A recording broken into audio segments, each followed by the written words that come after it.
I am trying to keep it very basic कि जिससे कि टेस्ट के ऊपर हम ना बढ़े। बाकी जिन लोगों को ज़्यादा की एक्सपेक्टेशंस है वो इसके बाद हम लोग कवर करेंगे। तो बहुत ही ब्रीफ में I would like you to make you understand about area, है ना।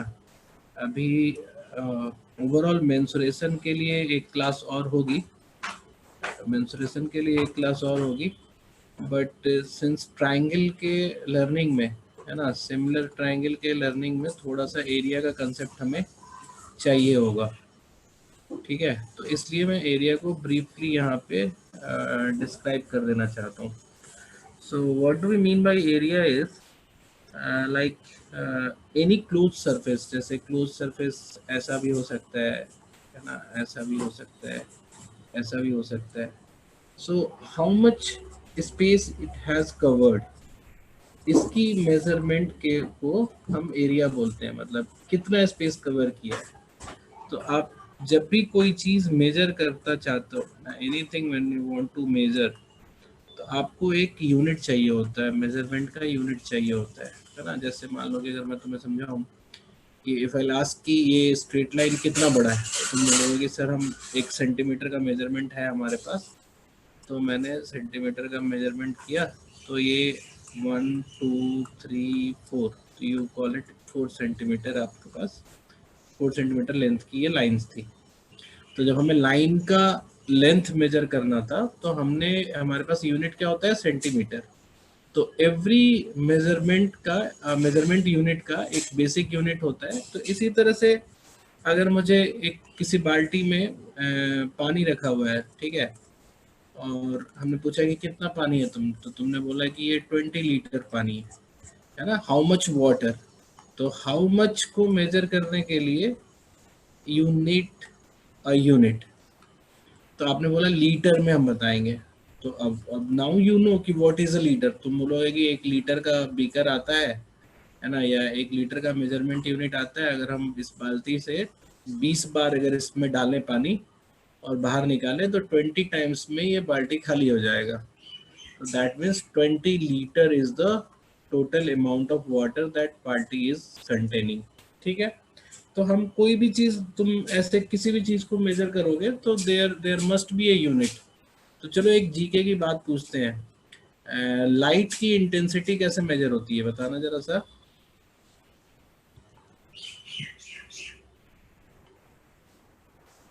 एनीवन? लक्स। हाँ, लक्स से। कभी तुमने देखा होगा कि बैट्समैन जो खेल रहे होते हैं, क्रिकेट वगैरह खेल रहे होते हैं, तो बैट लाइट के लिए अपील करते हैं एम्पायर से। तो एक मशीन से लेकर आता है एम्पायर, तो मशीन जो मेजर करता है तो वो उसकी मेजरमेंट होती है, जैसे मान लो कि 6 पॉइंट समथिंग लाख या कुछ भी। तो इसी तरह से कोई भी दुनिया की कोई भी क्वांटिटी है विच इज टेंजिबल, है ना, उसको हम मेजर कर सकते हैं। और मेजरमेंट का यूनिट होता है, जैसे रेजिस्टेंस का यूनिट होता है ओम, ठीक है। तो ऐसा ऐसा तुम्हें हर चीज़ों का जो आसपास देखते हो उसका मेजरमेंट यूनिट पता होना चाहिए, ठीक है। तो ये जीके का पार्ट हो गया ऑल दो। तो एरिया के मेजरमेंट का यूनिट क्या होगा, तो आप बोलते हो कि हम एक यूनिट अगर एरिया का लेना चाहते हैं तो हम 1/1 का एक बॉक्स बना लेते हैं जिस भी यूनिट में। जैसे अगर सेंटीमीटर में बना रहे हो तो इसको 1/1 सेंटीमीटर बोलेंगे, फीट में लिख रहे हो तो 1/1 फीट लिखेंगे। तो 1/1 का जो एक बॉक्स है इसको हम एक यूनिट एरिया बोलते हैं, और इसको हम लिखते हैं क्या, 1 सेंटीमीटर स्क्वायर, ठीक है। ये बात सबको समझ में आ रही है? तो अगर आपको मेजरमेंट करना हो एरिया का तो बेसिकली आप ये जानना चाहोगे कि ऐसे कितने बॉक्स इसके अंदर हैं। तो अगर मान लो कि इस पूरे फिगर के अंदर इस तरह के 4.5 बॉक्स अरेंज आ सकते हैं, तो आप बोलोगे कि इस पर्टिकुलर फिगर का जो एरिया होगा वो 4.5 सेंटीमीटर स्क्वायर होगा। Is everyone okay with this? बोलो। Yes sir. जैसे जैसे किसी भी रैंडम स्पेस का भी एरिया हो सकता है। जैसे हम ऐसा ऐसा ऐसा ऐसा कुछ बना दिए, हमने बोला इसका एरिया कितना है, तो तुम बोलोगे कि सर अगर हम इसमें फिट करना शुरू करें इसको तो ये करीब करीब 28.9 बॉक्स फिट हो जाएंगे। तो हम इस पूरे का एरिया क्या बोलेंगे, 28.9 स्क्वायर यूनिट। ये यूनिट कुछ भी हो सकता है ना, हम अभी सेंटीमीटर बोल दें। अब वैसे मान लो कि अगर तुम बोलोगे कि वो है कोई कंट्री है, जैसे ऐसे कुछ ऐसा यूएस दिखता है ना, तो ये कंट्री है, तो इसमें हम बोलेंगे कि ऐसा एक यूनिट है जो किलोमीटर क्या है। तो ऐसे मान लो, अगर मान लो कि बोलता है कि ऐसे पर स्क्वायर किलोमीटर वाले 2 लाख अगर आ जाएंगे, तो हम बोलते हैं कि इस कंट्री का एरिया जो है 2 लाख स्क्वायर किलोमीटर है। ठीक है, ये बात समझ में आ गई। तो ये तो हुआ कि रैंडम फिगर्स के लिए हमें फिट करके देखना पड़ता है, बट अगर तुम नॉर्मल फिगर्स, रेगुलर फिगर्स की बात करोगे तो it will be very easy to count कि how many small boxes will be there in that normal figures. ठीक है, बहुत आसान होता है, कैसे काउंट करना आसान होता है वो समझो तुम अभी। तो ये एरिया का बेसिकली डेफिनेशन मैं तुम्हें बता रहा हूँ। अगर कोई पूछता है कि व्हाट इज एरिया, तो तुम बोलोगे how much space any close surface is covering. ठीक है, how do we measure area, तो आप बोलोगे कि हम 1/1 का कितना बॉक्स उसके अंदर आ जाएगा ये हम काउंट करके उसका एरिया मेजर करते हैं। ठीक है, ऐसा नहीं है कि हम फार्मूला में एरिया बताएंगे। ठीक है, फार्मूला में एरिया सिर्फ रेगुलर फिगर्स का एरिया निकलता है। मोस्टली आपको काउंट करना पड़ता है कि ऐसे कितने बॉक्सेस हैं। तो जैसे मान लो कि अगर मैंने तुम्हें बोला कि ये एक मेरे पास बॉक्स है, रेक्टेंगुलर बॉक्स है, ये तुम्हारा 6 है और ये तुम्हारा 3 है, तो इसका एरिया कितना होगा। तो हमको ये ऐसा काउंट करना है कि how many boxes are there. तो हम ऐसे बोलेंगे चलो ठीक है, हम इसको ऐसे डिवाइड कर लेते हैं। ठीक है,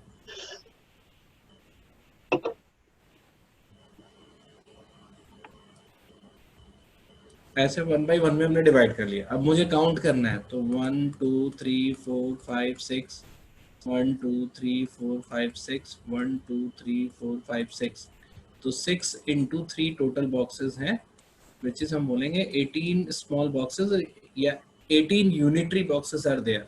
तो अगर हम इसको सेंटीमीटर में लिख रहे हैं कि 3 सेंटीमीटर और 6 सेंटीमीटर का हमारा डायमेंशन है, तो हम इसको क्या बोलेंगे, 18 स्क्वायर सेंटीमीटर ऐसे लिखते हैं हम, या फिर 18 सेंटीमीटर स्क्वायर लिखते हैं। सबको पता चल रहा है क्या बोल रहा हूँ मैं? Is everyone getting? ठीक है, तो बेसिकली एरिया आपको मेजर करना है। डाउट है तो पूछ लो यहाँ पे। हाँ, जिसको बहुत कॉन्फिडेंटली समझ में आ रहा है वो ना बोले, जिसको थोड़ा बहुत डाउट है वो बिल्कुल बोलो, क्योंकि अभी टाइम है, आराम से हम 2 बार 3 बार भी एक्सप्लेन कर सकते हैं। ठीक है, तो आपने क्या देखा कि when there is a rectangular surface, वहां पे बॉक्सेस काउंट करना आसान है, क्योंकि जितने आपकी लेंथ है उतने टाइम आपका ब्रेथ टाइम वो रिपीट होगा। जैसे 6 + 6 + 6 को हम 6 × 3 लिखते हैं, तो इससे हम डिराइव कर सकते हैं कि L × B is the area of rectangle, है ना। L × B is the area of rectangle, आप इसे इसको डिराइव कर सकते हैं। तो नाउ अगर आप बोलोगे कि चलो एक और कर देते हैं, 3.5 कर देते हैं, तो एक और ऐसे बन जाता आधा का, और फिर एरिया क्या हो जाता है उस केस में, 6 × 3.5, मतलब 6 6 6 और सबका आधा आधा। तो फिर इस तरह से हम एरिया निकालते हैं, तो 21 स्क्वायर सेंटीमीटर मिलता है। तो ये जो रेक्टेंगल का एरिया हम निकाल रहे हैं, इसी से सारी एरिया ऑलमोस्ट डिराइव होंगी। ठीक है, जब हम आगे भी पढ़ेंगे तो इसी से सारा एरिया ड्राइव होगा। तो now what I will say कि अगर स्क्वायर निकालना है तो square is just like rectangle. ठीक है, तो इस स्क्वायर में बस होता क्या है, लेंथ और विड्थ जो है, लेंथ और विड्थ जो है वो सेम होगी। तो जैसे मान लो कि अगर 4/4 का है, तो चलो हमने 4/4 का बना लिया। अब हम उसमें काउंट कर लेंगे कि कितने बॉक्सेस हैं, तो 4 4 4 4, तो 4 × 4 बॉक्सेस आर देयर। तो इसका एरिया जो हो गया 16 स्क्वायर सेंटीमीटर। और अगर हम इसको फॉर्मूला बनाएंगे तो a × a, अगर साइड a है किसी रेक्टेंगल का, तो उसको स्मॉल a से ऐसे लिखते हैं, a × a which is a square, और ये क्या है, एरिया ऑफ स्क्वायर। और स्क्वायर का मतलब क्या हुआ, जिसके दोनों साइड्स सेम, मतलब चारों साइड सेम हो। ठीक है, ये बात समझ में आ गई तुम लोगों को? तो now let's go for triangles. ठीक है, तो जैसे मान लो कि मैंने बोला तुमसे कि एक हमने राइट एंगल ट्राइंगल बनाया है जिसका एक साइड ये ए है और एक साइड ये बी है, और ये राइट एंगल ट्राइंगल है, तो इसका एरिया कितना होगा? तो आपने बोला कि सर इसको आप क्या करो कि एक रेक्टेंगल बना दो। क्यों? क्योंकि हमें रेक्टेंगल का एरिया निकालने आता है। अब ये जो रेक्टेंगल है उसमें ये और ये इक्वल होगा क्योंकि सिमिलर एकदम है। तो जो ये ए हो गई, ये बी हो गया, सॉरी ये बी हो गया और ए के सामने वाला ए हो गया। तो इस रेक्टेंगल का एरिया आप क्या बताओगे? ए इंटू बी या बी इंटू ए, जो भी। ठीक है, और चूंकि ये दोनों ही बराबर है तो ट्राइंगल का एरिया क्या होगा? आधा हो जाएगा इसका। तो हम इसको बोलते हैं हाफ इंटू ए इंटू बी। तो अगर किसी परपेंडिकुलर ट्राइंगल की बात हो रही है या राइट एंगल ट्राइंगल की बात हो रही है, और अगर ये P है, ये B है और ये H है, तो इसका एरिया हम कितना बता देंगे? Half into P into B. और ये हाफ क्यों आया? बिकॉज ये कंप्लीट जो रेक्टेंगल है उसका आधा है। ठीक है, तो आप बोलोगे कि सर अभी तो आपने राइट एंगल ट्राइंगल के बारे में बताया है ना, राइट एंगल ट्राइंगल के बारे में बताया, उसके एरिया के बारे में बताया। What about area of normal triangle, है ना, जैसे कोई भी नॉर्मल ट्राइंगल। तो हमने बोला कि ठीक है, हम कोई भी नॉर्मल ट्राइंगल को हम बना लेते हैं यहाँ पे। तो हमने बोला कि let's for this normal triangle, इस साइड को हम बी बोलते हैं जो हॉरिजॉन्टल है, और जो इस पे हाइट हम डालेंगे उसको एच बोलते हैं, क्योंकि एरिया निकालने के लिए कोई ना कोई क्वांटिटी चाहिए होगी।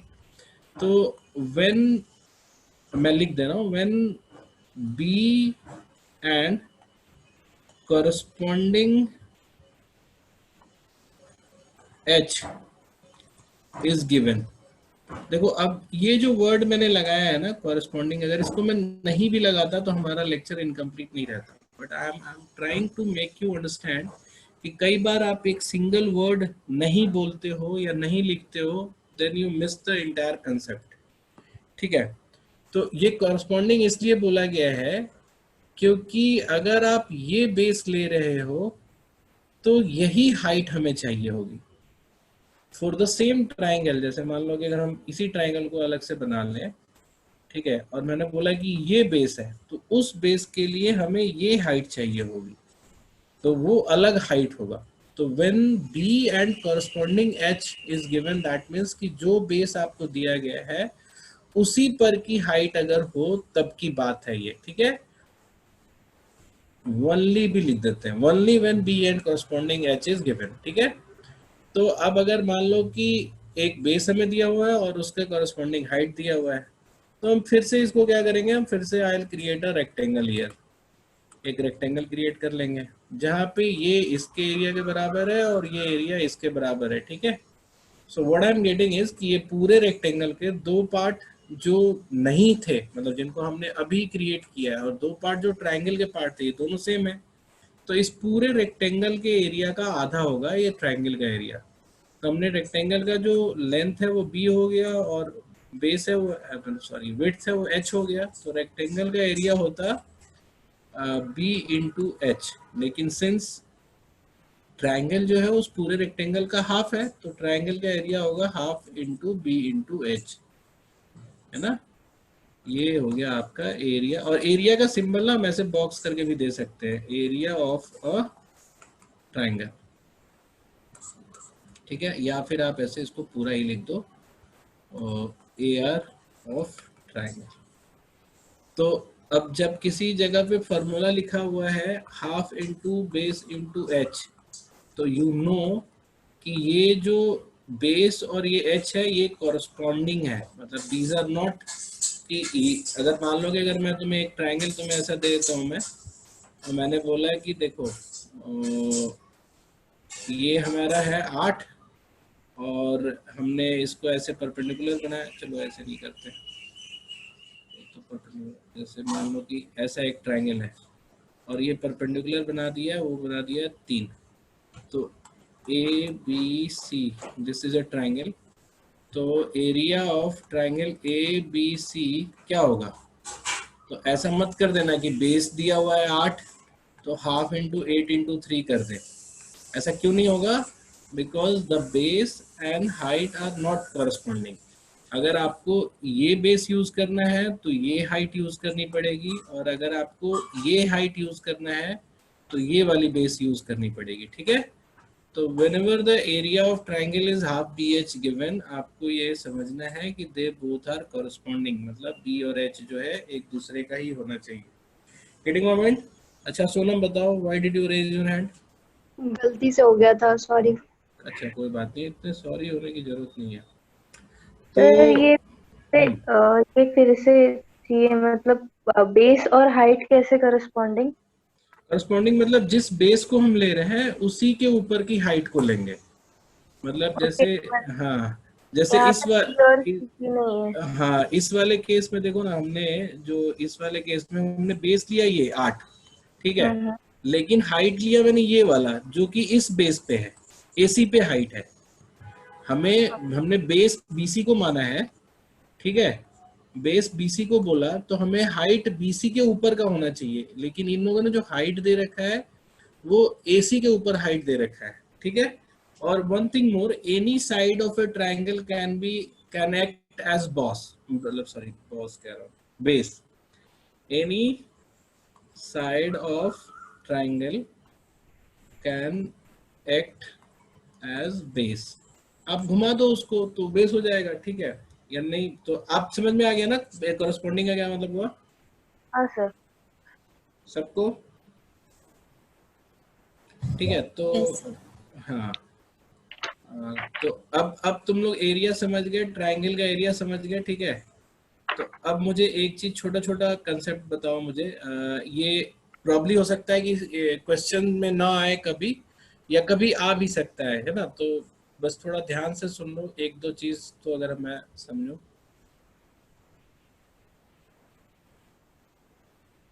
एक दो बातें बस और इसमें ऐड कर देता हूं मैं तुम लोगों के लिए। जैसे मान लो कि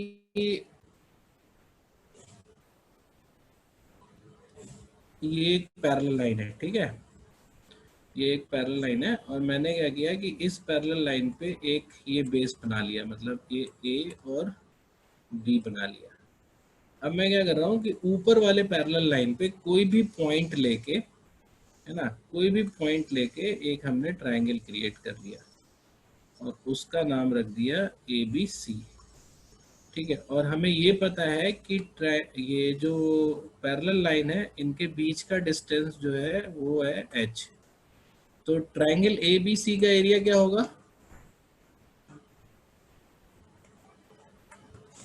half into B into H. AB. h A B, मतलब B is AB. The base is AB. हाँ base is A B of course, यहाँ पे तो बी मैंने लिख ही दिया ना। और हाइट क्या ले रहे हो, क्यों h ले रहे हो? क्योंकि आपको पता है कि जब हम सी से भी परपेंडिकुलर गिराएंगे तो उसका भी साइज क्या होगा, h ही होगा, क्योंकि पैरेलल लाइन का जो डिस्टेंस है वही हाइट बनेगा यहाँ पे भी। तो आपने देखा क्या कि triangle A B C where C is lying on a parallel line जो कि ए बी से h डिस्टेंस पे है, तो उसका एरिया ये बनता है। तो अगर मैं मान लो कि एक दूसरा सी बना लेता हूँ, जैसे मान लो मैंने बोला ये बना लिया सी डैश, और मैंने एक और ट्राइंगल बना लिया ऐसा, तो अब area of triangle A B C dash कितना होगा?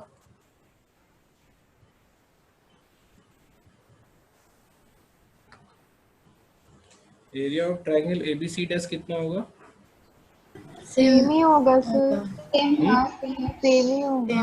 हाँ सेम ही होगा। क्यों? क्योंकि फिर से अगर हम सी डैश से परपेंडिकुलर गिराएंगे, ठीक है, फिर से अगर हम सी डैश से परपेंडिकुलर गिराएंगे तो हाइट सेम ही है। हाइट सेम ही होगा। ठीक है, तो हाँ, तो इसका मतलब क्या हुआ कि अगर हम ऊपर वाले में कहीं पे भी सी ले, मतलब ऊपर वाले पैरेलल लाइन के पार्ट पे कहीं पे भी सी ले, उस ट्रायंगल का एरिया सेम होगा।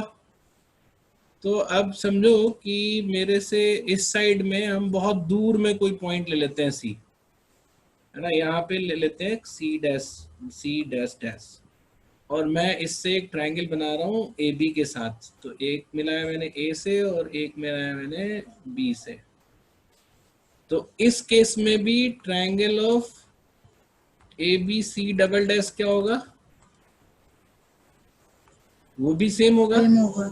Half into B into H. बस यहाँ पे क्या है कि जो हाइट होगी वो बाहर की तरफ गिर रही है, मतलब जरूरी नहीं है ना कि अंदर में ही हाइट हो।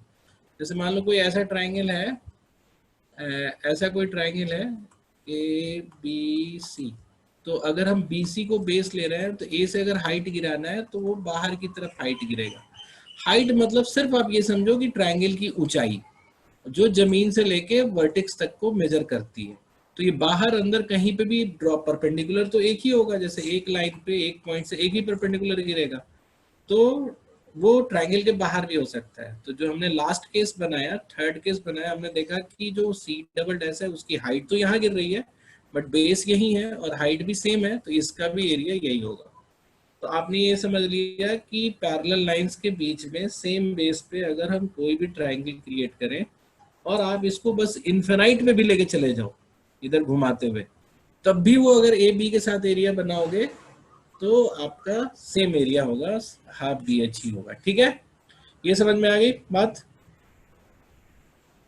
चैट पे लिखो यस, लिखो तो। यस तुम लोग बहुत इंट्रोवर्ट हो, मतलब इंट्रोवर्ट तो बोलने में होता है, तुम लिखने में भी इंट्रोवर्ट हो, है ना। ये तो मेमोरी भी नहीं ले रहा है कि तुम लोग को डर क्या लगता है चैट में लिखने में। Very good, perfect.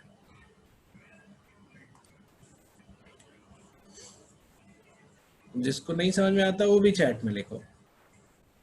तो अब आते हैं एक चीज और कंसेप्ट पे। जैसे मान लो कि मैंने एक ट्रायंगल ले लिया, मैंने एक ट्रायंगल ले लिया, इसको बेस ले लिया, मतलब इसकी जो भी मेजरमेंट है वो बेस है, और ए से जो हाइट है, ए से जो हाइट गिरती है वो एच है। तो of course triangle of A B C जो होगा वो half into B into H होगा, दैट वी ऑल नाउ। ठीक है, तो अब अगर मान लो कि अगर हम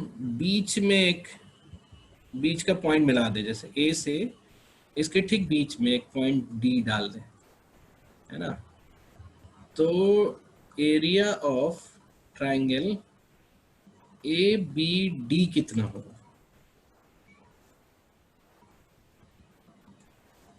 अगर हम इसको ए बोल दें, मतलब ये एरिया ए है, बड़े वाले ट्रायंगल का एरिया ए है, तो ए बी डी का एरिया कितना होगा? Into B D into H. तो तुम बोलोगे कि जो ये जो आपने ट्रायंगल बनाया है sir, which is A B D, इसका हम बेस अगर बी डी ले लें, है ना, बी डी ले लें, और हाइट तो सेम ही होगा क्योंकि हाइट तो चेंज होगा नहीं, क्योंकि वर्टेक्स ए है और लाइन सेम है, लाइन तो चेंज हुआ नहीं, तो हाइट सेम रहेगा। फिर आपने बोला कि जो डी है वो मिड पॉइंट है, तो ये यहाँ से यहाँ तक b/2 है और यहाँ से यहाँ तक b/2 है, तो आपने बोला कि सर ये जो है ये b/2 हो जाएगा h। तो हम पुराना एरिया जैसे हाफ बी एच को अलग रख ले, तो ये कितने से डिवाइड हो रहा है? 2 से डिवाइड हो रहा है, विच इज a/2। तो आपने क्या देखा कि अगर हम बेस आधा ले ले, हाइट को सेम रहने दे, तो एरिया आधी हो जाएगी। क्या समझ में आ रही है तुम लोगों को? Yes sir. Very good. नहीं सर, नहीं आ रही है, मतलब नहीं समझ आ रही है, फिर से बता दो वाला। हाँ, तो हम ये कह रहे थे कि अगर आपने बेस को 2 पार्ट में डिवाइड कर दिया, आधा आधा, तो 2 पार्ट में डिवाइड करने से 2 डिफरेंट ट्रायंगल बन गए आपके, और दोनों डिफरेंट ट्रायंगल का हाइट जो है वो सेम है। क्यों सेम है? क्योंकि वर्टेक्स दोनों का ए है, वर्टेक्स दोनों का ए है, और लाइन जो है वो एक ही लाइन है। तो इस वर्टेक्स से जो हाइट गिरेगी वो तो सेम ही गिरेगी, वो तो एच ही गिरेगा, एक ही गिरेगा। तो चाहे वो ये ट्रायंगल हो या ये ट्रायंगल हो, दोनों का हाइट सेम है। बट बेस जो है वो हाफ हो गया, बड़े वाले ट्रायंगल से आधा हो गया और बड़े वाले ट्रायंगल से आधा यहाँ हो गया। तो ये जो एरिया है वो आधा आधा बट जाएगा। क्यों? क्योंकि बेस जो है बेस आधे से डिवाइड हो गई। तो ये a/2 इधर हो गया और a/2 इधर हो गया। ठीक है, ये बात समझ में आ गई अब? हाँ अब आई। ठीक है, तो अब मुझे थोड़ा सा एक बात बताओ, अगर हम आधी की बजाय अलग रेशियो में बांटते, जैसे हम बोलते हैं कि एक हमने ऐसे बना दिया 1:3 के रेशियो में ABC, तो अब अगर बड़े वाले ट्रायंगल का एरिया ऑफ ट्रायंगल ABC अगर कैपिटल A है, तो इस बार एरिया ऑफ ABD क्या होगा?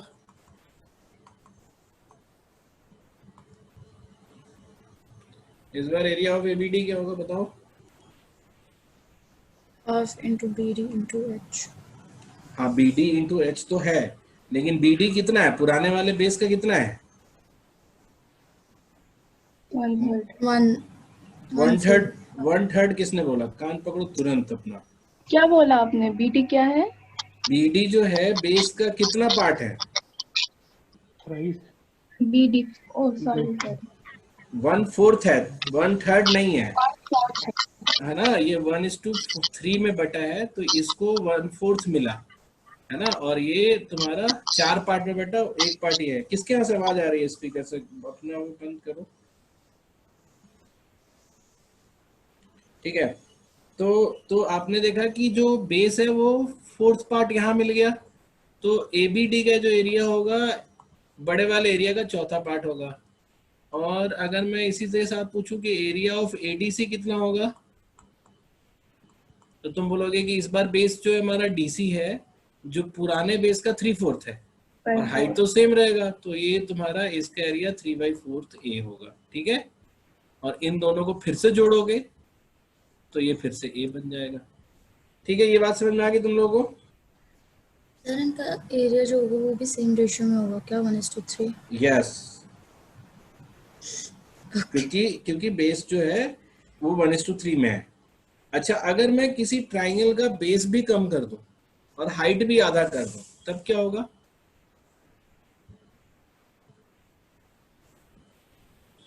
जैसे मान लो कि मैंने एक ट्राइंगल बनाया ऐसा,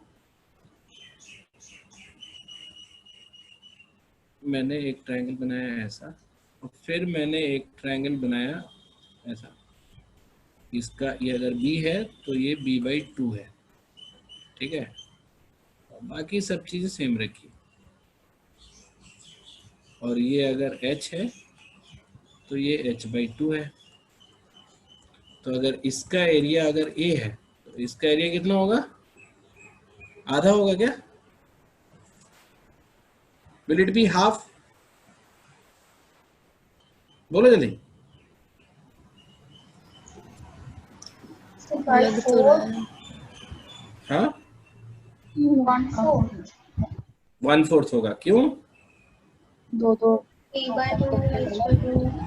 यस, क्योंकि दोनों ही हाफ हो गया। इसका अगर एरिया जो है half into B into H है, तो हमने देखा क्या कि हाफ इंटू ये B/2 हो गया और ये H/2 हो गया। तो अगर आपको कंपेयर करना है तो हाफ BH अलग कर लो, ये तो पुराना वाला ही एरिया है। तो पहले आधे से 2 से डिवाइड हुआ, फिर से 2 से डिवाइड हुआ, तो जो एरिया बन गया हमारा वो बन गया तुम्हारा 3/4। हाँ, ठीक है, तो ये बन गया तुम्हारा A/4। तो अगर A है तो ये तुम्हारा A/4 होगा।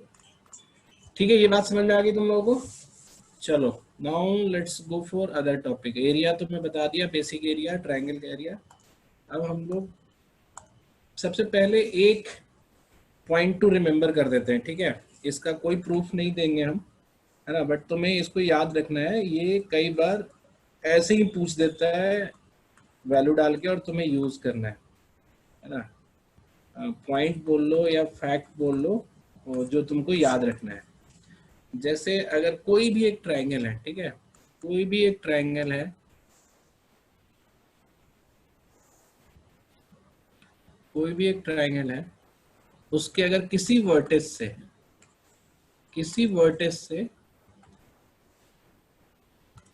किसी भी वर्टेक्स से अगर हम एंगल बाइसेक्टर ड्रॉ करें, ठीक है, एंगल बाइसेक्टर क्या होता है?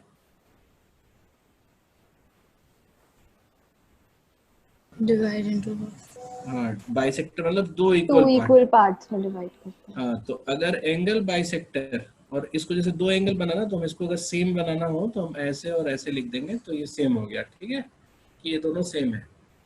तो एक ही फिगर में अगर दो बार एंगल सेम करना हो तो डबल डबल डैश कर देंगे, फिर ट्रिपल डैश करते हैं। और एनीवे मतलब अभी फिलहाल तो ये है कि ये एंगल कौन सा, अगर इसको पॉइंट हम डी बोले तो बी ए डी इक्वल है डी ए सी की। Angle B A D equal है एंगल डी ए सी का। अगर एंगल बाइसेक्टर है तो वो सामने वाले साइड पे किसी पॉइंट पे मिलेगा, जैसे इस जगह पे डी पे मिला है, तो सामने वाले साइड को उसी रेशियो में डिवाइड करेगा जिस रेशियो में उस एंगल को बनाने वाले साइड है। तो एंगल को बनाने वाला साइड कौन है? ए बी और ए सी। तो ए बी और ए सी का जो रेशियो है वो सेम होगा बी डी और डी सी का। ये बात समझ में आ गई तुम लोगों को? बोलो। नहीं सर, सर एक बार और। फिर से बताओ। स्टेटमेंट बस सुनो। अगर एंगल बाइसेक्टर सामने वाले साइड को काटता है तो उसी रेशियो में काटता है जिस रेशियो में वो साइड्स हैं जिनसे वो एंगल बना है। तो जैसे ये एंगल, जैसे ए एंगल किससे बना था? ए बी से और ए सी से। तो ए बी और ए सी का रेशियो जो सामने वाले साइड को काटा है और दो पार्ट में बांटा है, बी डी और डी सी, उसका रेशियो सेम होगा। ओके। ठीक है। तो जैसे अगर मैं बोलूं कि ये 2 है और ये 3 का रेशियो है, मतलब अगर मैं तुमसे बोलूं कि चलो मैं ऐसे फिगर ही देता हूँ, 20 है और 30 है, ठीक है, और मैंने बोला कि जो अंदर वाली जो साइड है मतलब BC जो है इज ऑफ 40, BC 40 है, ठीक है। तो BD कितना होगा और DC कितना होगा?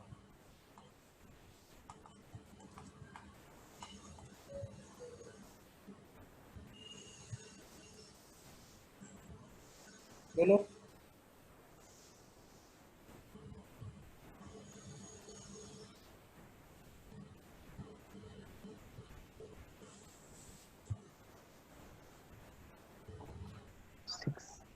और 16, 24. 16 and 24.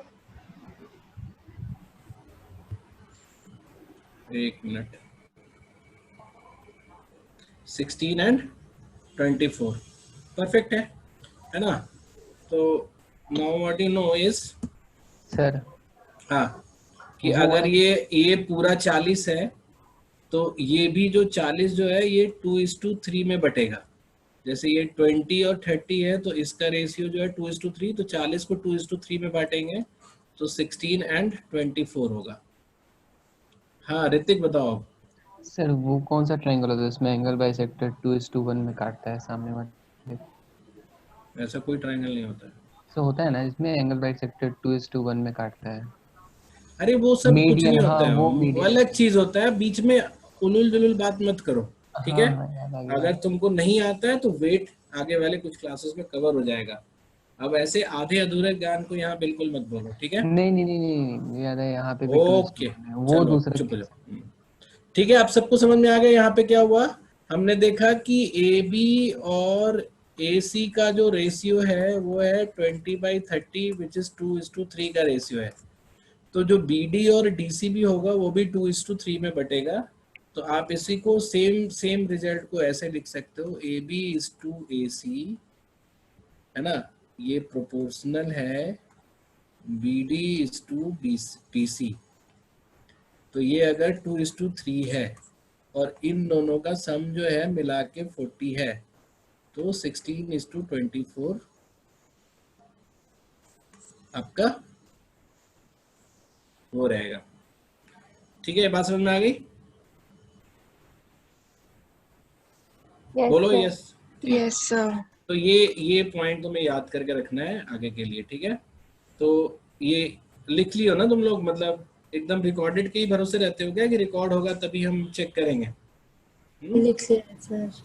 हाँ, कॉपी पेन लेकर बैठा करो।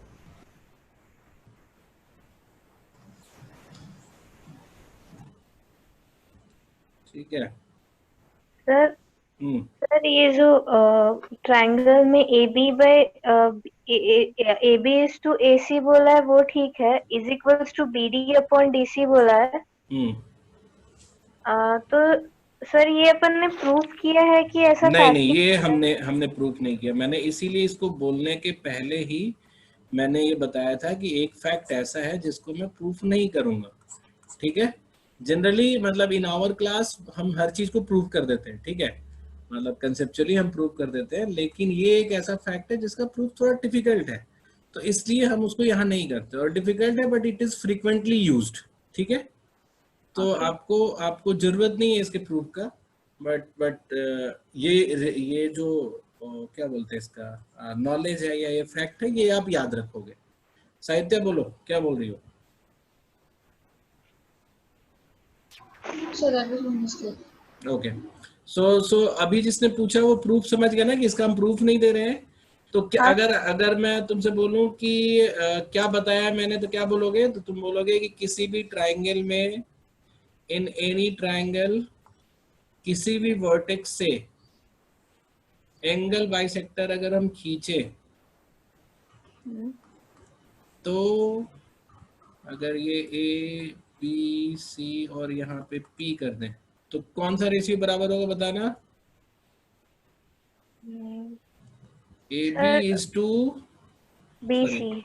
हाँ, मतलब या तो बी ए लिखो, B A is to B C लिख दो, चाहे A B is to B C, whatever, ये साइड, ये दोनों साइड का रेशियो। और ये किसके, इस रेशियो किसके बराबर होंगे? ये A P is to P C. बिल्कुल सही। ठीक है।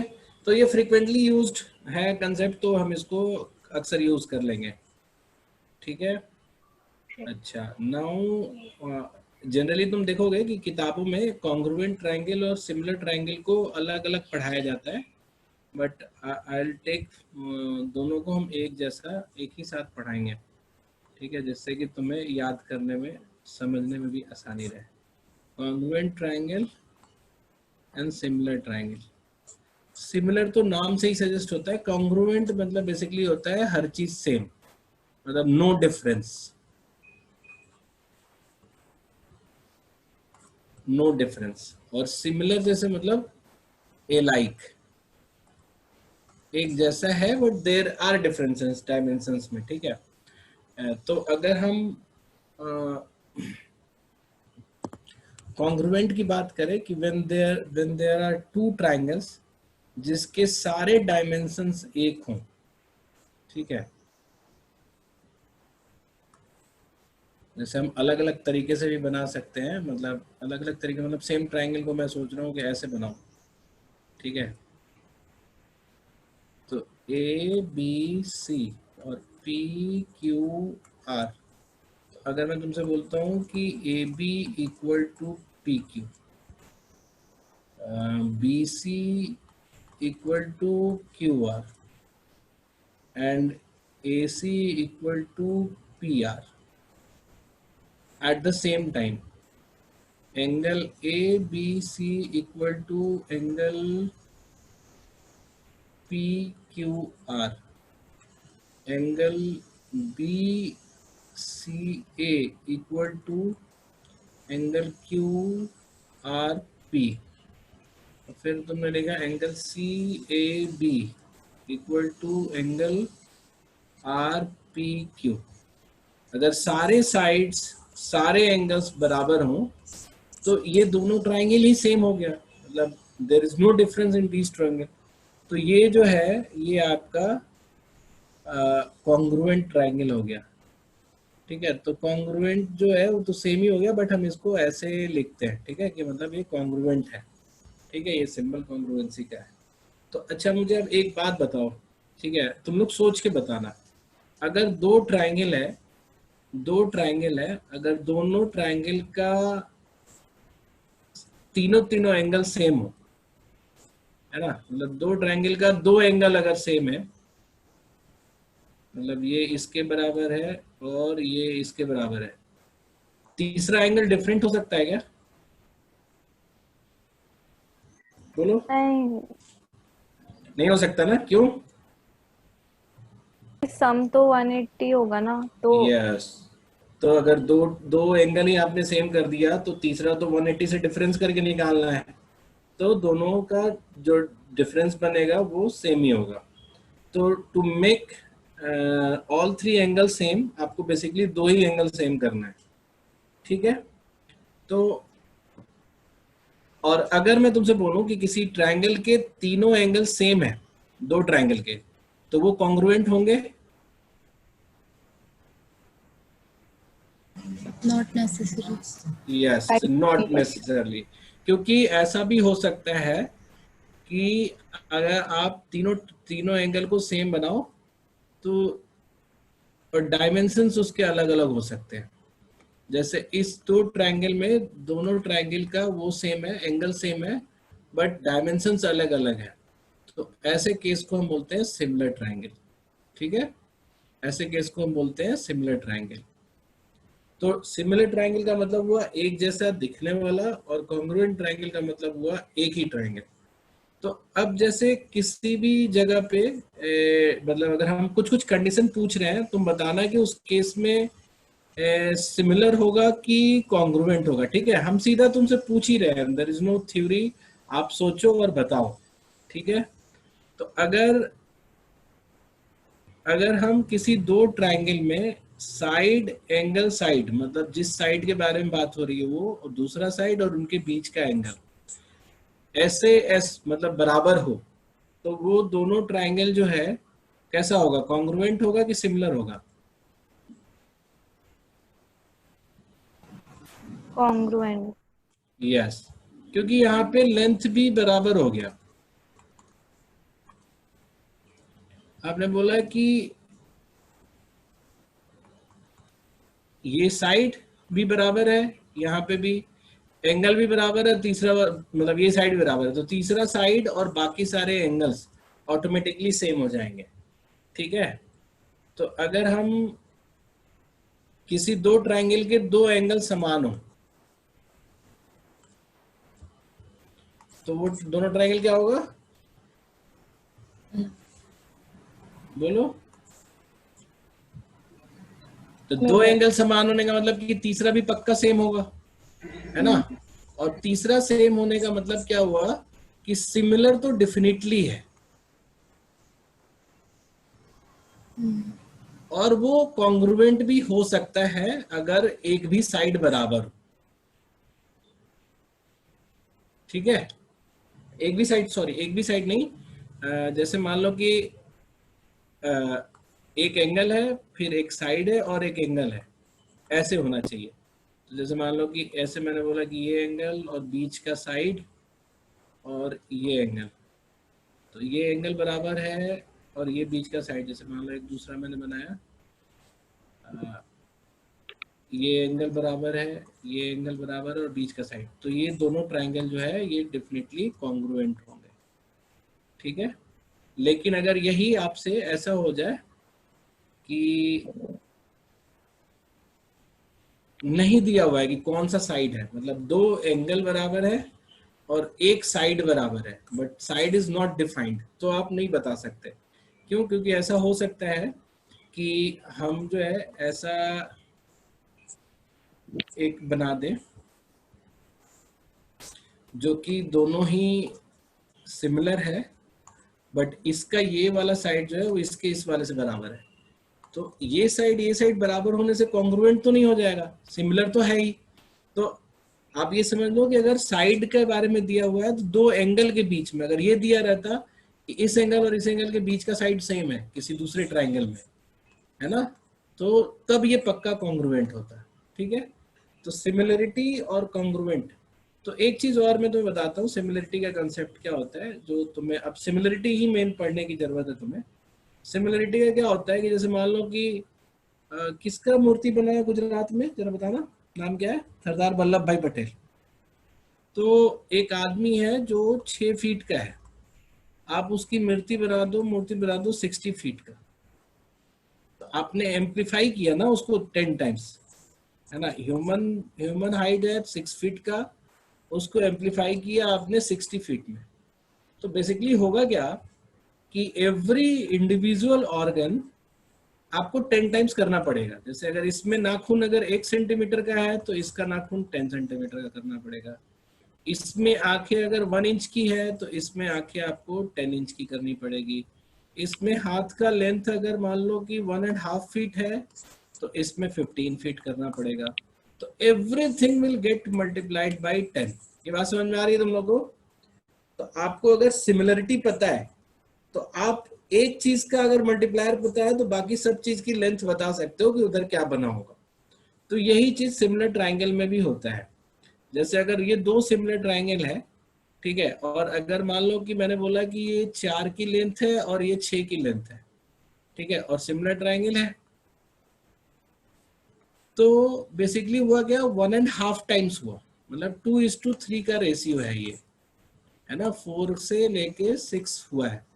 तो कोई भी चीज तुम देखोगे ना, जैसे मान लो अगर इसकी इसकी लेंथ अगर 6 है तो ये पक्का 9 होगी, क्योंकि ये भी 2:3 में होगा। इसका लेंथ अगर मान लो कि 8 है,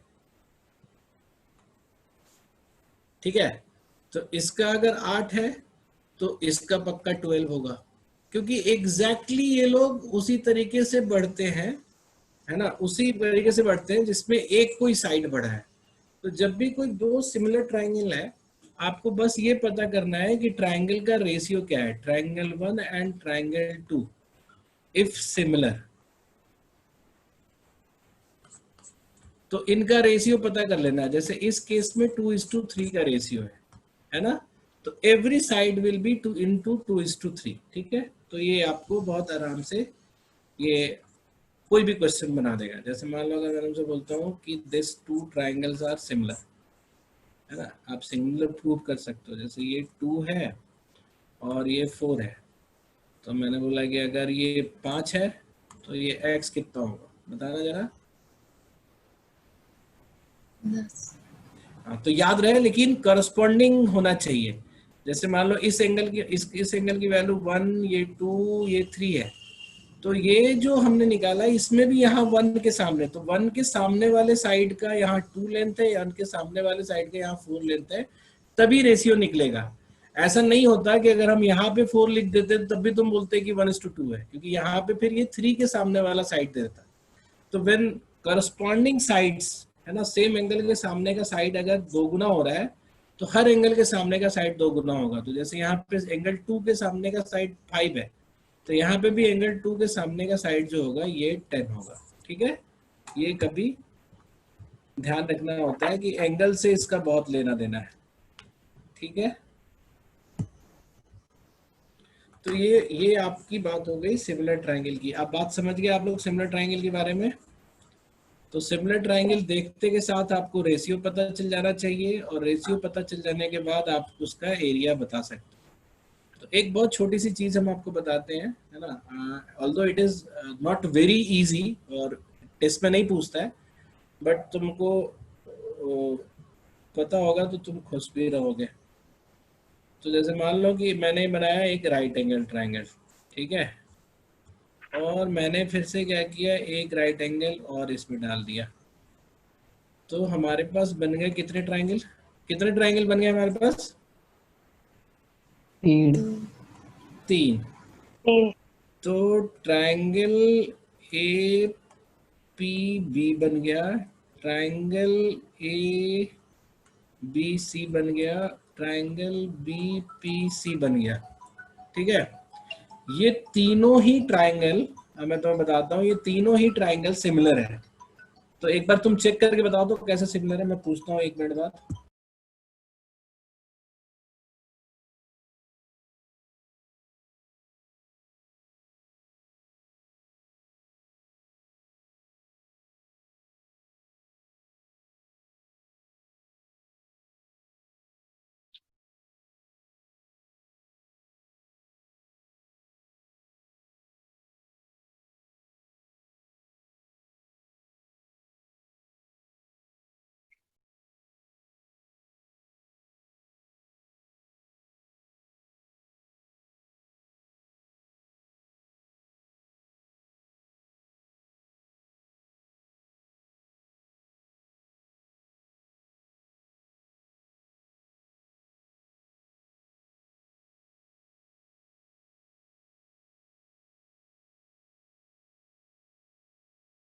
हाँ बताओ, कर पाए तुम लोग, सिमिलर कर पाए तीनों को?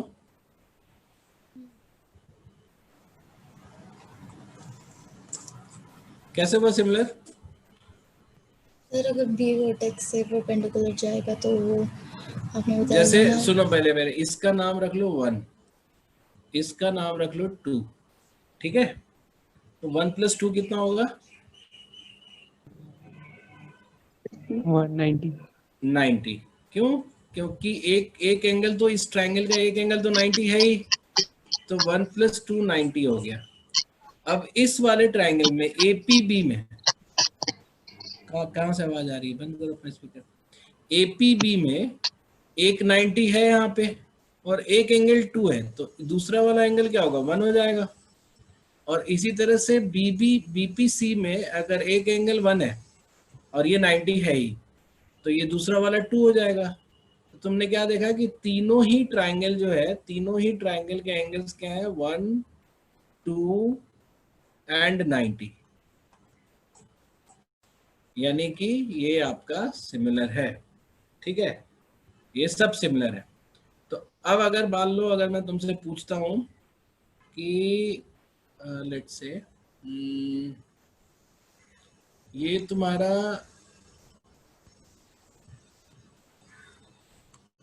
15 है, ये 25 है, सॉरी 20 है, तो अब तुम मुझे बताओ जरा सा, एसी का लेंथ कितना होगा?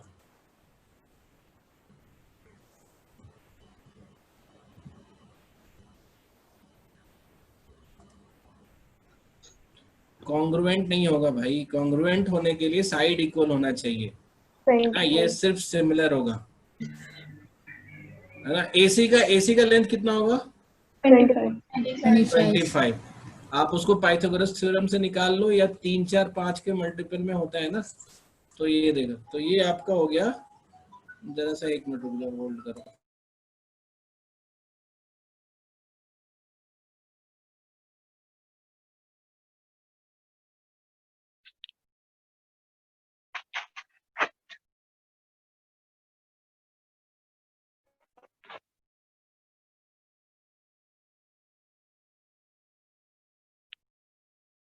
हाँ, तो ये 25 तो पाइथागोरस से तुमने निकाल लिया होगा कि 15 का स्क्वायर प्लस 20 का स्क्वायर का रूट कर देंगे तो हमें हाइपोटेनस, कल बताया था हमने तुम्हें, कल की लास्ट क्लास में, P square plus B square is equal to H square, ये पाइथागोरस थ्योरम होता है। तो अब ये पूरा हो गया। अब मुझे बताओ कि 1 मिनट,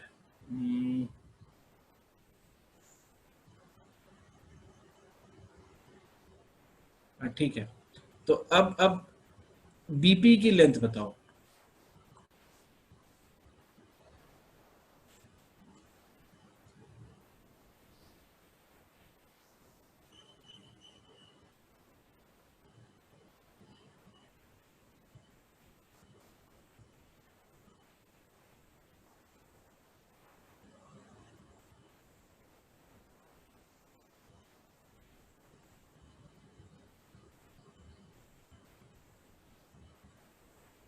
बोलो जरा, सोच के बताओ।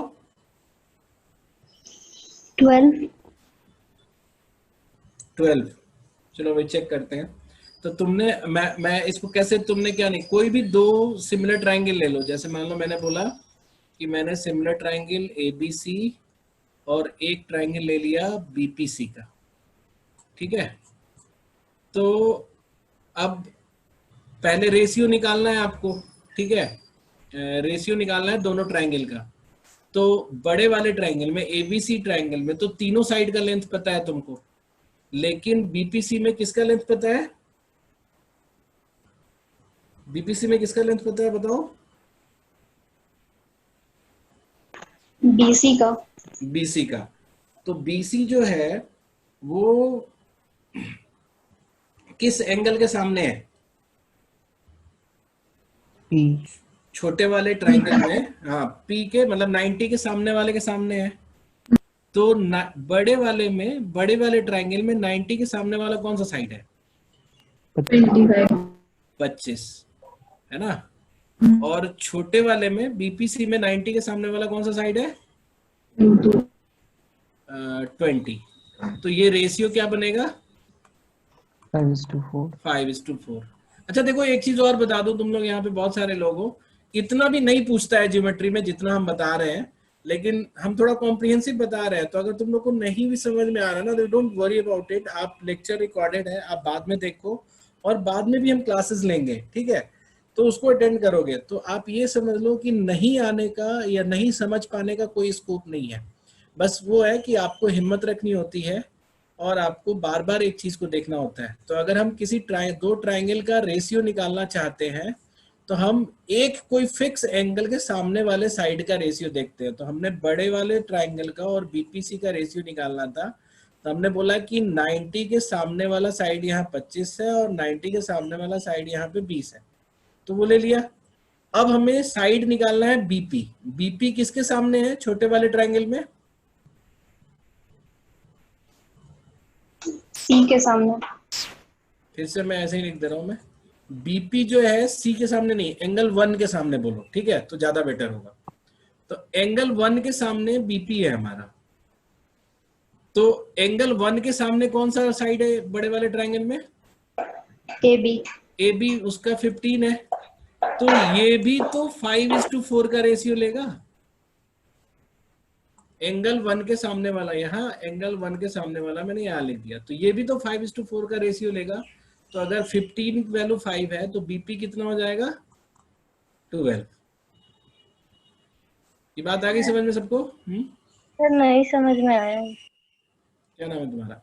सर ये एंगल वाला जो आपने सिमिलर ट्रायंगल एंगल वाला लिया, ये एक बार और बता दो। मेरा पॉइंट ये है कि आप किसी भी दो सिमिलर ट्रायंगल का रेशियो तभी निकाल सकते हो जब आप सेम एंगल के सामने का देख रहे हो। जैसे मान लो मैं तुमसे बोलता हूँ कि जैसे ये देखो, मैंने बोला कि ये एक ट्रायंगल है 3, 4, 5 का, मान लो इसे ही ले लिया, और मैंने एक दूसरा ट्रायंगल बना दिया, मैंने बोला ये है तुम्हारा 6, 8, 10 का। तो अगर हम ये दोनों ट्रायंगल सिमिलर है, ठीक है, साइड्स का रेशियो साइड से सेम तरीके से बना है, तो अगर हम इन दोनों ट्रायंगल का रेशियो निकालेंगे तो हम क्या निकालेंगे? 1:2 निकालेंगे ना। वो कैसे पता चलता है? जैसे मान लो हम कोई भी एंगल लिया, जैसे यहाँ 90 लिया, तो 90 के सामने वाला 5 है, तो यहाँ 90 के सामने वाला कितना है? 10 है। तो इसी का रेशियो निकालेंगे। ऐसा नहीं कि यहाँ से 5 उठा लिया, यहाँ से 8 उठा लिया, हमने बोला ट्रायंगल का रेशियो 5:8 है। ये नहीं करना है। सिमिलर ट्रायंगल में एंगल के सामने वाले साइड से ही रेशियो पता चलता है। तो मैंने बोला क्या इस केस में कि हमारे पास जो दो ट्रायंगल बने हैं, है ना, एक एबीसी ट्रायंगल बना है और एक बीपीसी ट्रायंगल बना है, और है दोनों सिमिलर, ठीक है? मैं इसको भी फिर से मिटा देता हूँ।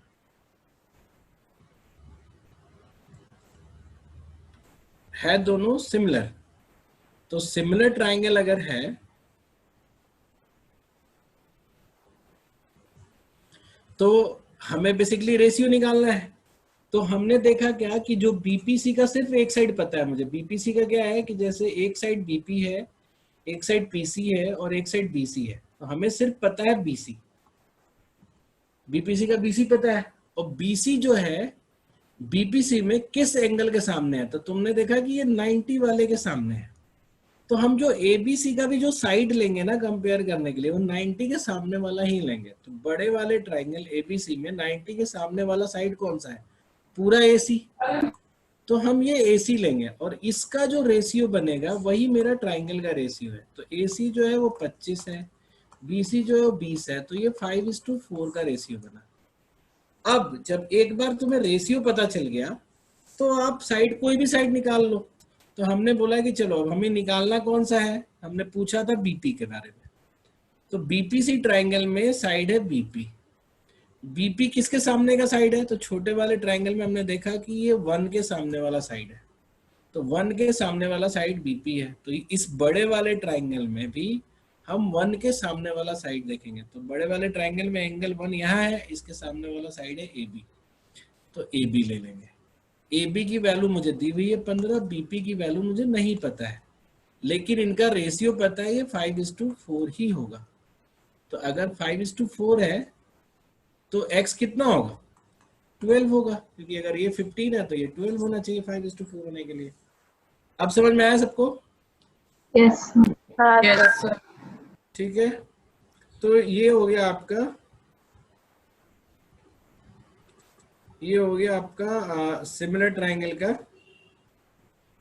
वो कंसेप्ट। बस आपको एंगल के सामने वाला ही लेना है। अच्छा, इसी तरीके से अगर मैं पूछूं एपी का वैल्यू बताओ, तो एपी का वैल्यू बताना है अगर तुम्हें, एपी कितना होगा, तो हम कौन कौन से ट्रायंगल को कंपेयर कर सकते हैं? छोटे वाले और बड़े वाले को कर लो। तो छोटा वाला कौन सा ट्रायंगल है एपी के लिए? APB। एपीबी ले, और बड़ा वाला ट्रायंगल एबीसी ले लेते हैं। क्यों बड़ा वाला ले रहे हैं? क्योंकि बड़े वाले का तीनों साइड पता है हमको, तो कोई झंझट ही नहीं रहेगा। अच्छा, एपीबी में कौन सा साइड पता है तुम्हें? AB। AB। और AB किसके सामने का एंगल है? मतलब AB के सामने वाला एंगल कौन सा है? 90 90। और बड़े वाले ट्रायंगल में 90 के सामने वाला कौन सा है? 25। मतलब AC। ठीक है, नहीं है ना बड़े वाले में जो 90 के सामने AC। हाँ, तो AB की वैल्यू 15 है और AC की वैल्यू 25 है। रेशियो क्या बना मेरा? 3:5। अब हमें निकालना क्या था? हमने बोला था कि तुम मुझे निकाल के बताओ AP कितना होगा, तो हमने लिख लिया यहाँ AP। AP किस साइड, किस एंगल के सामने है? 1 के One। सामने। बड़े वाले ट्रायंगल में एंगल 1 के सामने कौन सा है? 15। AB। AB पहले नाम तो बता दो। हाँ। अच्छा, ये AP हमें नहीं पता है, वो X है। AB हमें पता है, वो 15 है। और ये रहना चाहिए 3:5 में। तो AP कितना होना चाहिए? बोलो। 9। ठीक है, कि तुमको अब बचपन वाले तरीके से करना है, x/15 = 3/5, ऐसे करना है क्या? नहीं ना?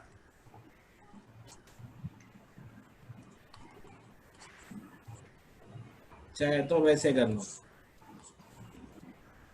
ये बात समझ में आ गई है तुम लोग को? Yes। तो हाँ, अब PC कैसे निकलेगा? PC के लिए क्या करेंगे? 25 - 9।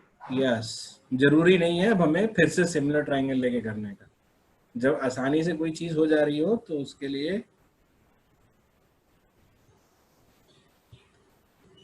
ठीक है। तो अब आओ हम लोग, सिमिलर हो गया, ये हो गया।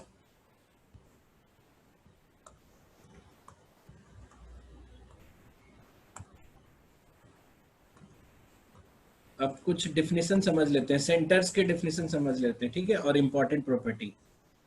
तो ये ध्यान रखना, हम एक ही बोर्ड पे सबको बना रहे हैं और चारों को एज इट इज ध्यान कर लेना है प्रॉपर्टी के साथ, क्योंकि तुमको सिर्फ प्रूफ नहीं पूछेगा, सिर्फ प्रॉपर्टी पूछेगा।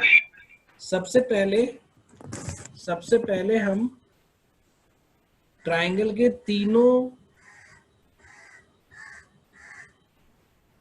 एंगल बाइसेक्टर को मिलाएंगे।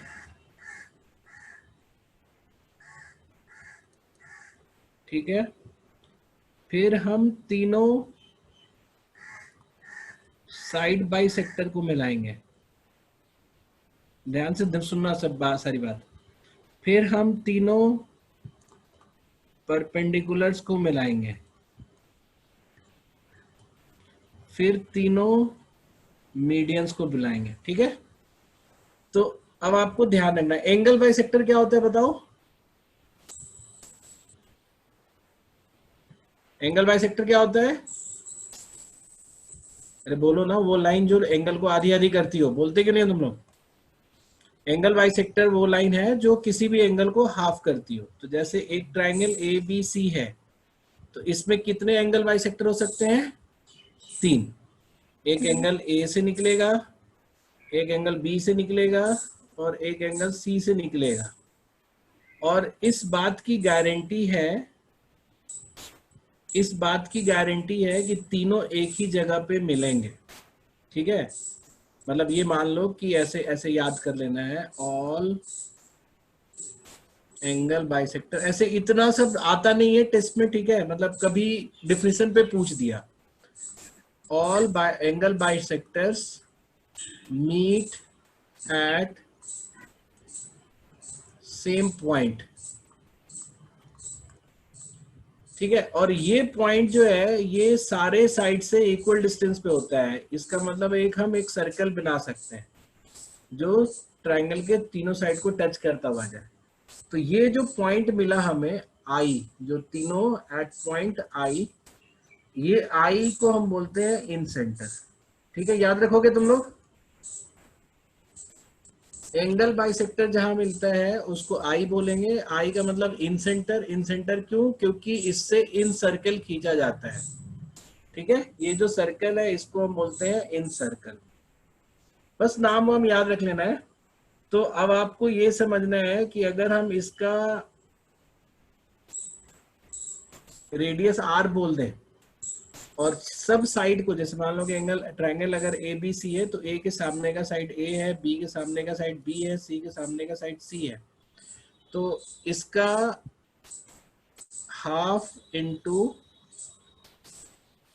ए plus B plus C into R is equal to triangle का एरिया। ये दिख रहा है तुम लोग को? जरा बताना देख के,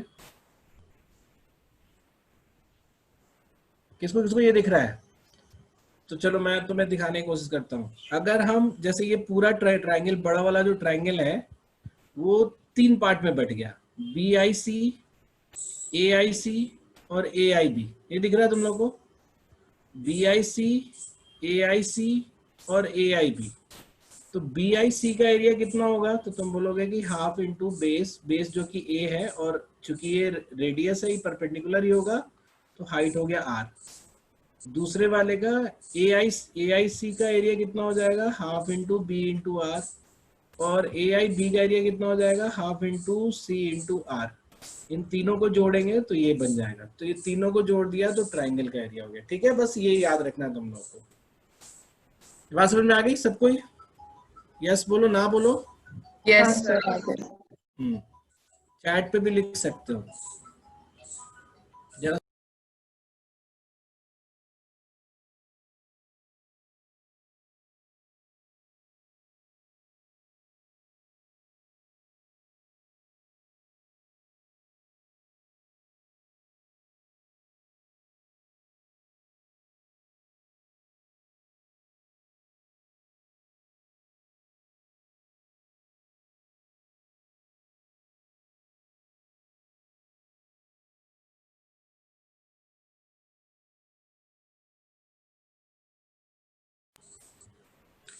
ठीक है, सबको ये समझ में आ गया? बस तुम्हें ये ध्यान रखना है कि हम 4 सेंटर निकालना चाह रहे हैं। पहला सेंटर मिला मुझे एंगल बाइसेक्टर से।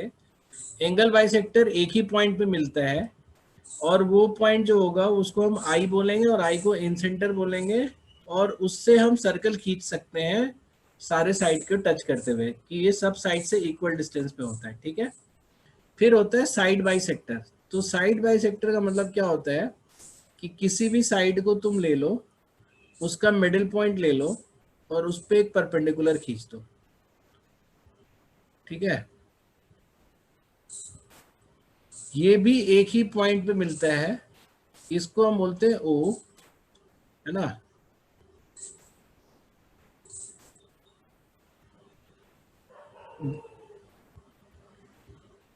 ओ भी नहीं बोलो, उसको सी बोलो। इसको बोलते हैं हम सी। सी नाम से ही है। सी का मतलब हो गया सरकम सेंटर। और ये जो पॉइंट है ना, ये सारे वर्टेक्स से इक्वल डिस्टेंस पे होता है। सारे वर्टेक्स से इक्वल डिस्टेंस पे होता है। अच्छा ठीक है, ये लेक्चर ना तुम लोग एक बार बाद में भी सुन लेना, जब सर्कल वर्कल खत्म हो जाए तो थोड़ा और समझ में आ जाएगा। तो ये इसको हमने, इस पॉइंट को हमने सी बोला, और हमने ये बताया कि ये एक ही जगह पे मिलेंगे तीनों, और हमने ये भी बताया कि ये सारे वर्टेक्स से इक्वल डिस्टेंस पे होंगे, इसलिए एक सर्कल सर साइड बाइसेक्टर एक बार ही फिर से बता दो। साइड बाइसेक्टर का मतलब होता है, किसी भी ट्राइंगल का साइड बाइसेक्टर का मतलब होता है कि ट्राइंगल के साइड का मिड पॉइंट लो, बाइसेक्टर मतलब इक्वल पार्ट में डिवाइड करने वाला, और उसका परपेंडिकुलर ले लो। ठीक है, तो अगर इसका मिड पॉइंट परपेंडिकुलर होगी, इसका मिड पॉइंट परपेंडिकुलर लोगे तो यहाँ मिलेगा, और इससे एक हमारा ट्राइंगल बन जाएगा, मतलब सर्कल बन जाएगा। तो साइड बाइसेक्टर जहां मिलता है उसको हम सरकम सेंटर बोलते हैं, क्योंकि ये सरकम सर्कल बना पाता है। ठीक है, ठीक है, ये याद रखना है इसमें। तो इसका जो वो होता है, ये ट्राइंगल का एरिया होता है ABC/4R। बस ये ऐसे ही याद कर लो। ABC क्या हो गया, तीनों साइड का लेंथ है ना, ABC। ये पूछेगा नहीं तुमसे कभी, बस तुमको बता दे रहा हूं मैं ऐसे कि ऐसा कभी यूज हो गया तो। परपेंडिकुलर क्या होता है बताना जरा सा।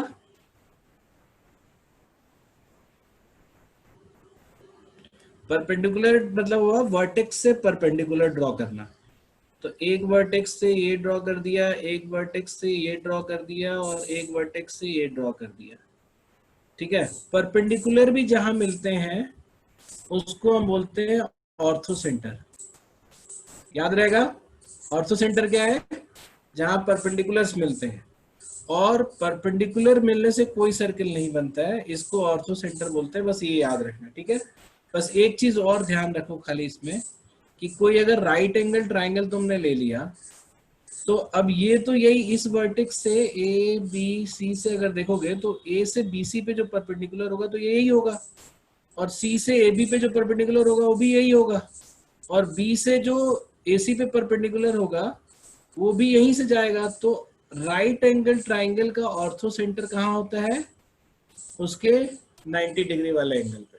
बस ये याद रखने वाली बात कि अगर कोई राइट एंगल ट्राइंगल है PQR, तो ortho centre of triangle PQR कहाँ है, Q पे। ट्राइंगल PQR कहाँ है, Q पे। ठीक है, तो ये हमारा परपेंडिकुलर का मिलने पे वो बना। और मीडियन होता है, ध्यान रहे, मीडियन होता है वर्टेक्स से अपोजिट साइड पे, वर्टेक्स से अपोजिट साइड के मिडिल पे लाइन। ठीक है, ये सब सेम है, जैसे ये सेम है, ये इक्वल है, और मीडियन भी हमेशा एक ही जगह मिलेगा, और इस पॉइंट को हम बोलते हैं, इस पॉइंट को बोलते हैं हम सेंट्रोइड। सेंट्रोइड, ठीक है, ये सेंटर ऑफ ग्रेविटी भी होता है। एक ऐसे ही फैक्ट बता देते हैं तुम्हें, सेंटर ऑफ ग्रेविटी भी होता है। इसको आप ऐसे समझो कि अगर ऐसा कोई स्लाइड वो ले लोगे ना, मतलब कोई भी तख्ता ले लो, चाहे वुडन स्लाइस ले लो, तो इस पॉइंट के नीचे उंगली अगर डालोगे ना तो वो बैलेंस हो जाएगा। तो इसीलिए सेंटर ऑफ ग्रेविटी बोलते हैं। ठीक है, सेंटर ऑफ ग्रेविटी क्यों बोलते हैं। हाँ, साइड बाइसेक्टर और मीडियन में क्या डिफरेंस है? साइड बाइसेक्टर जो है वो वर्टेक्स से नहीं मिलता है, जरूरी नहीं है कि वर्टेक्स से मिले। देखो यहाँ पे साइड बाइसेक्टर जो था वो मिडिल पॉइंट से परपेंडिकुलर था, and it was not going to vertex, ये वर्टेक्स से अलग से चला गया। लेकिन मीडियन जो है it always comes from vertex, and it might not mandatory कि ये परपेंडिकुलर हो, है ना, ये परपेंडिकुलर हो ये जरूरी नहीं है। साइड बाइसेक्टर हमेशा परपेंडिकुलर होगा। समझ में आ गया, ये सबको समझ में आ गया ना। तो ये सेंट्रॉइड हो गया, और यहाँ पे ऋतिक वाली बात आ गई कि ये जो सेंट्रॉइड होता है मीडियन को 2:1 में काटता है। ये बात समझ में आ गई। और इसको बोलते हैं हम जी, इस पॉइंट को बोलते हैं जी। क्यों, क्योंकि सेंटर ऑफ ग्रेविटी है इसलिए जी बोलते हैं। तो अगर मान लो कि ये पॉइंट अगर P है तो AG/GP, ये रेशियो क्या होगा 2:1, मतलब वर्टेक्स से मिलने की जगह और मिलने की जगह से सामने वाले साइड पे जो मिलने की जगह है उसका रेशियो 2:1 होगा। तो जैसे अगर हम इसको Q बोले तो BG/GQ, ये होगा 2:1। ये बात समझ में आ गई सबको। Yes, sir. ठीक है, अब एक लास्ट जो चीज है सिमिलर ट्राइंगल का वो पढ़ेंगे, उसके बाद कल हम लोग सर्कल पढ़ेंगे। ठीक है, ये ठीक है। ये तुम लोगों ने नोट्स बना लिया कि रिकॉर्डेड क्लास से ही देखोगे दोबारा? तो बना लिया। चलो ठीक है, रिकॉर्डेड क्लास से भी देख सकते हो, कोई दिक्कत नहीं है, इसीलिए रिकॉर्डेड डालते हैं कि आप उसको देखो। ठीक है, तो 1 मिनट रुको, 1 मिनट के गैप के बाद।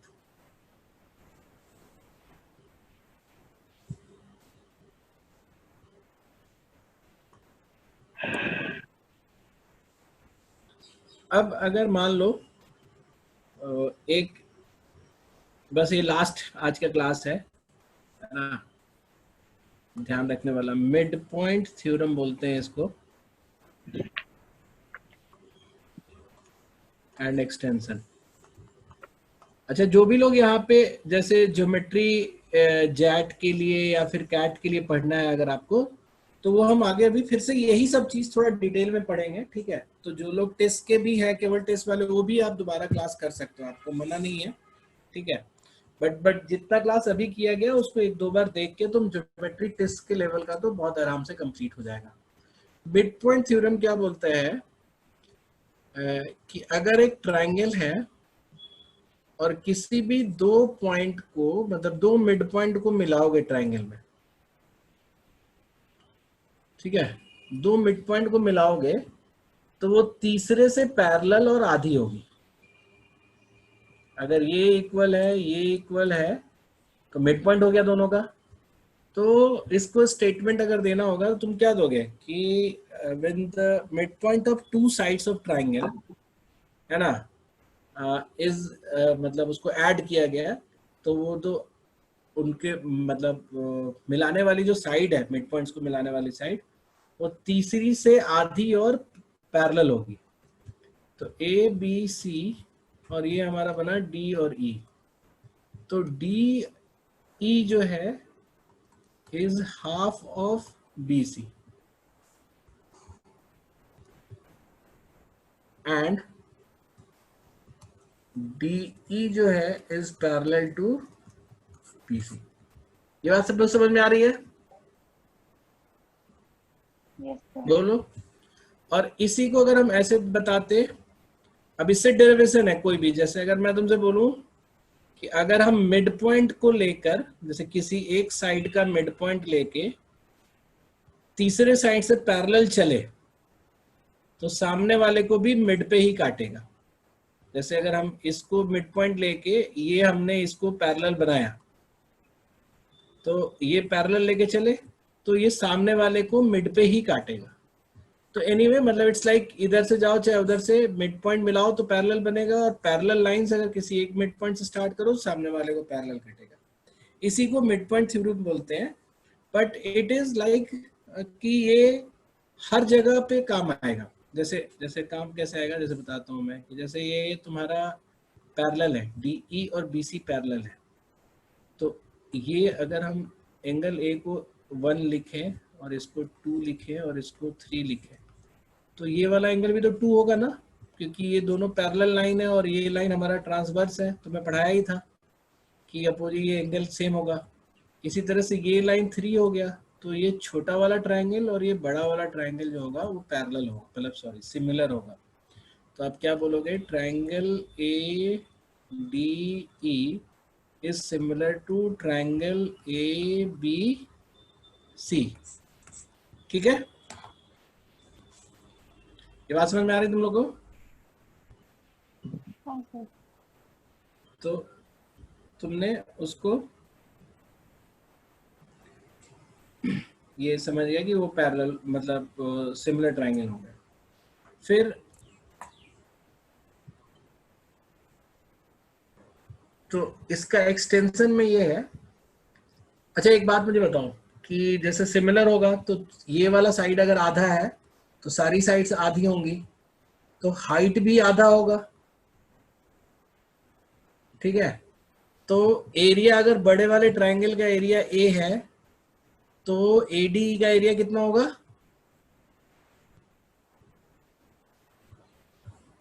बताओ ट्रायंगल एडी का एरिया कितना होगा?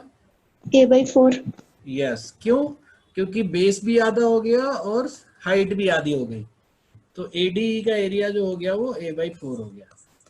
तो बस यही चीज तुमको ध्यान रखना है, इसी पे घूम फिर के कभी कुछ पूछा तो पूछा, वरना मोस्टली टेस्ट में ये सब नहीं पूछेगा, ठीक है। तो अब इसी का एक्सटेंशन हम बता देते हैं कि जैसे मैंने हाफ हाफ मिलाया था, आप किसी भी फिक्स रेशियो को मिलाओगे, जैसे फिक्स रेशियो में अगर साइड को लोगे, जैसे ये हमने लिया 1:3 और ये हमने लिया 1:3, अगर इसको मिलाएंगे तो फिर से ये इसका पैरेलल होगा। फिक्स रेशियो पे जब भी लाइंस मिलाओगे तो पैरेलल होगा, और पैरेलल होगा तो क्या होगा, तुम बोलोगे कि फिर ये एंगल इसके बराबर हो गया, ये एंगल इसके बराबर हो गया, तो सिमिलर भी हो गया। तो सिमिलर हो गया तो ट्रायंगल ABC और DE, जरा मुझे बताना ADE और ABC का रेशियो क्या होगा? इफ दे आर सिमिलर तो रेशियो क्या होगा? Anyone? 1:9। नहीं, 1:, एरिया का नहीं पूछ रहा हूं मैं, ट्रायंगल का रेशियो पूछ रहा हूं मैं। तुम लोगों ने मतलब 1:, अगर 3 सोच रहे हो तो ये गलत है, वो 1:4 होगा। क्यों? क्योंकि ये पूरा A से लेके B तक 4 है और AD 1 है, तो बड़ा वाला ट्रायंगल का 4 और छोटे वाले ट्रायंगल का 1, तो इनका रेशियो 1 होगा। ये एक बहुत फ्रीक्वेंट मिस्टेक लोग करते हैं, जो तुम लोग आगे से नहीं करोगे। तो अगर ADE और ABC का अगर रेशियो पूछा जाए तो 1:4, और इसलिए एरिया का जो रेशियो होगा वो 1:16 होगा, ठीक है। तो ये तो चलो कोई बात नहीं है, बट तुमको अगर कभी ऐसे पूछा जाए कि ये पैरेलल है और इसकी साइड 2, ये 2 है और ये 6 है, तो अगर ये पूरा बड़ा वाला जो है, ये वाली लाइन 16 है, तो ये कितनी होगी बताना जरा सा।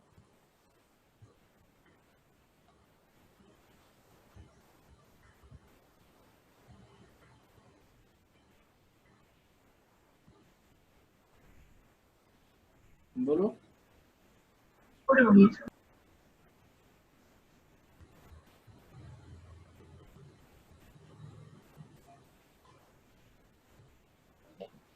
एट।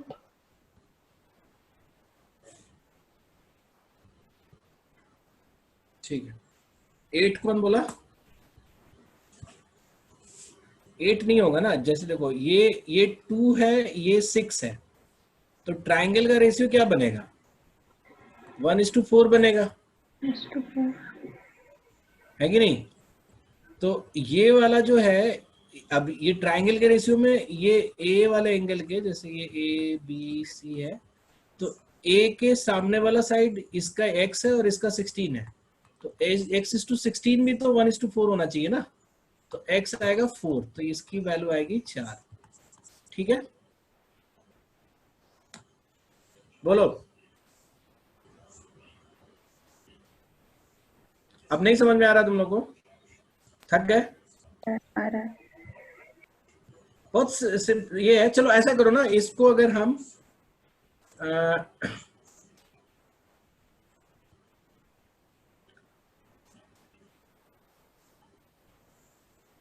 इसको हम यहाँ पे ड्रॉप करते हैं, ठीक है। मतलब इस क्लास को, अब इसको एक बार तुम लोग देख लेना, और फिर नेक्स्ट क्लास में will have a quick revision of this, ठीक है। Okay sir. ठीक है, चलो फिर अब मैं थोड़ी